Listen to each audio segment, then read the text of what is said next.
Bonjour pour ce nouvel apéritif théologique avec le pasteur François Bagougnan et moi-même James Woody. Une question qui nous est posée par une auditrice. La foi chrétienne a-t-elle un rapport avec la résilience? La foi chrétienne est-elle un facteur de résilience? Un concept très à la mode de nos jours. Et la résilience consiste donc à recevoir des chocs sans être ébranlé, est-ce que c'est ça? Oui, d'un point de vue mécanique, d'abord c'est un concept utilisé pour la mécanique, c'est la capacité de résistance au choc. On utilise des instruments qui vont taper l'objet et on va voir quelle est la réaction de l'objet par rapport à ce choc. Donc la question est de savoir si la foi peut avoir ce genre de bénéfice pour notre existence. Mais alors ça m'amène à une autre question, est-ce qu'il est nécessaire d'être résilient? Est-ce que la résilience est une nécessité dans la foi? Est-ce que c'est une vertu même?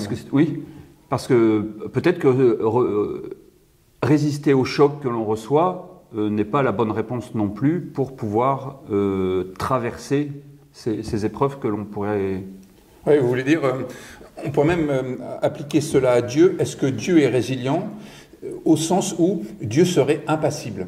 C'est-à-dire qu'il ne réagirait pas à tout ce qui arrive. Et nous-mêmes, oui. Est-ce que ce qu'on nous demanderait en tant que chrétiens, c'est d'être finalement imperméable, impassible par rapport à tout ce qui arrive dans l'histoire? Voilà. Et puis ne pas être résilient, ça voudrait dire du coup qu'on aurait une forme de faiblesse et une incapacité à traverser des épreuves. Est-ce que c'est ça que ça veut dire, la résilience? Alors, on peut quand même constater que du point de vue de la résistance des matériaux, la résilience, c'est ce qui permet aussi l'explosion. C'est ce qui permet d'éviter la fragmentation, d'éviter que l'objet se casse. Autant vous dire que si on se retrouve éparpillé en 1000 morceaux, c'est quand même pas terrible. Donc la résilience peut avoir cette vertu quand elle nous permet de ne pas nous anéantir. Parce que c'est quand même la condition indispensable pour pouvoir ensuite continuer. Je dirais que la résilience, ce n'est pas la mort et la résurrection.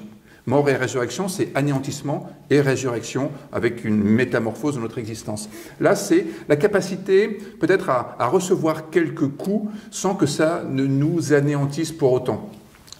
Moi, je pense qu'il y a, par exemple, dans l'Épître aux Colossiens, au chapitre 3, verset 3, cette idée que notre vie est caché en Dieu avec Jésus-Christ, ça signifie qu'il y a une part de nous-mêmes qui est inaccessible au mal, qu'il y a une part de nous qui est inaccessible au malheur, une part de nous qui est inaltérable en quelque sorte. Et là, nous avons une résilience.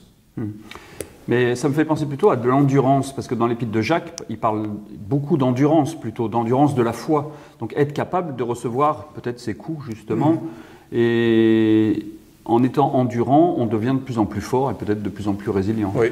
Alors, la foi chrétienne peut avoir, je pense, un grand bénéfice sur la question de la résilience si on pense aux travaux de Boris Cyrulnik qui a vulgarisé ce concept de résilience. Il dit que pour être résilient, il faut avoir accumulé un capital de nourritures affectives.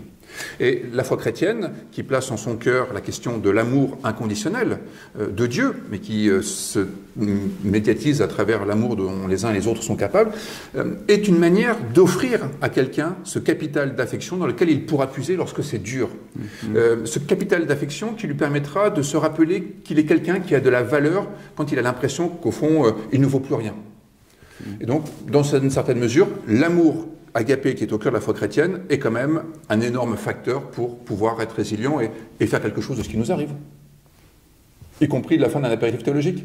Et c'est un beau message pour Noël, oui. La résilience. Je crois que la Sainte Famille, pour l'appeler comme on l'utilise habituellement, est assez résiliente. Au revoir et à demain. À demain.